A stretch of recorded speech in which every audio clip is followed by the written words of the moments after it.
ಆತ್ಮೀಯ ಸ್ನೇಹಿತ ದಿವಂಗತ ಧ್ರುವ ನಾರಾಯಣ್ ಸರಿಸಾಟಿಗೆ ಬೇರೆ ಯಾರು ಬರಲು ಸಾಧ್ಯವಿಲ್ಲ ಎಂದು ಮಾಜಿ ಸಂಸದ ಡಿಕೆ ಸುರೇಶ್ ರವರು ಹೇಳಿದರು. ಇಂದು ನಂಜನಗೂಡು ನಗರದ ಜೆಎಸ್ಎಸ್ ಮಂಗಳ ಮಂಟಪದಲ್ಲಿ ಆಯೋಜಿಸಿದ್ದ ಮಾಜಿ ಸಂಸದ ದಿವಂಗತ ಧ್ರುವ ನಾರಾಯಣ್ ರವರ 63ನೇ ಹುಟ್ಟುಹಬ್ಬದ ಸ್ಮರಣೆಯ ಅಂಗವಾಗಿ ಉದ್ಯೋಗ ಮೇಳ ಕಾರ್ಯಕ್ರಮದಲ್ಲಿ ದಿವಂಗತ ಧ್ರುವ ನಾರಾಯಣ್ ರವರ ಭಾವಚಿತ್ರಕ್ಕೆ ಪುಷ್ಪಾರ್ಚನೆ ಮಾಡಿ ನಂತರ ಮಾತನಾಡಿದರು.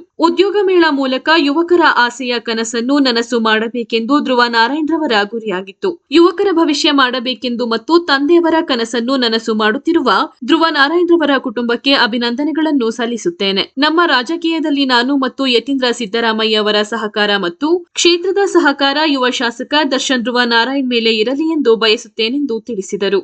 ನಂತರ ದರ್ಶನ್ ಧ್ರುವ ನಾರಾಯಣ್ ರವರು ಮಾತನಾಡಿ, ತಂದೆಯವರ ಹುಟ್ಟುಹಬ್ಬ ಸ್ಮರಣೆಯ ನಂಜನಗೂಡು ಕ್ಷೇತ್ರದಲ್ಲಿ ಹಲವಾರು ಕಡೆ ಕಾರ್ಯಕ್ರಮವನ್ನು ಹಮ್ಮಿಕೊಂಡಿದ್ದೀರಾ. ನಿಮಗೆ ತುಂಬು ಹೃದಯದ ಧನ್ಯವಾದಗಳನ್ನು ತಿಳಿಸುತ್ತೇನೆ. ಯುವಕರಿಗೆ ಉದ್ಯೋಗ ಅನುಕೂಲ ಆಗಬೇಕೆಂದು ಚಾಮರಾಜನಗರದಲ್ಲಿ ಇಂಡಸ್ಟ್ರಿಯಲ್ ಸ್ಥಾಪನೆ ಮಾಡಿದರು. ಸ್ಮರಣೆಯ ಅಂಗವಾಗಿ ಕ್ಷೇತ್ರದಲ್ಲಿ ಬೃಹತ್ ಉದ್ಯೋಗ ಮೇಳದಲ್ಲಿ 113 ಕಂಪನಿಗಳು ಭಾಗವಹಿಸಿದ್ದಾರೆ. ಎಲ್ಲಾ ಯುವಕರಿಗೂ ಉದ್ಯೋಗಾವಕಾಶ ಸಿಗಲಿ ಎಂದು ಶುಭ ಹಾರೈಸಿದರು. ಕಾರ್ಯಕ್ರಮದಲ್ಲಿ ವಿಧಾನ ಪರಿಷತ್ ಸದಸ್ಯರಾದ ಡಾ ಯತೀಂದ್ರ ಸಿದ್ದರಾಮಯ್ಯ, ಗುಂಡ್ಲುಪೇಟೆ ಶಾಸಕ ಗಣೇಶ್ ಪ್ರಸಾದ್, ಜಿಲ್ಲಾ ಪಂಚಾಯತ್ ಅಧ್ಯಕ್ಷ ಕೆ ದೀಪಕ್, ಮಾಜಿ ಶಾಸಕ ಕಳಲೆ ಕೇಶವಮೂರ್ತಿ, ಉಸ್ತುವಾರಿ ಶ್ರೀಕಂಠು ಇವರುಗಳು ಮಾತನಾಡಿದರು. ಕಾರ್ಯಕ್ರಮದಲ್ಲಿ ಜೆಡಿಎಸ್ ಜಿಲ್ಲಾಧ್ಯಕ್ಷ ನರಸಿಂಹಸ್ವಾಮಿ, ಪಕ್ಷದ ನಗರ ಮತ್ತು ಗ್ರಾಮಾಂತರ ಅಧ್ಯಕ್ಷರುಗಳು ಸೇರಿದಂತೆ ಮತ್ತಿತರ ಗಣ್ಯರು ಉಪಸ್ಥಿತರಿದ್ದರು.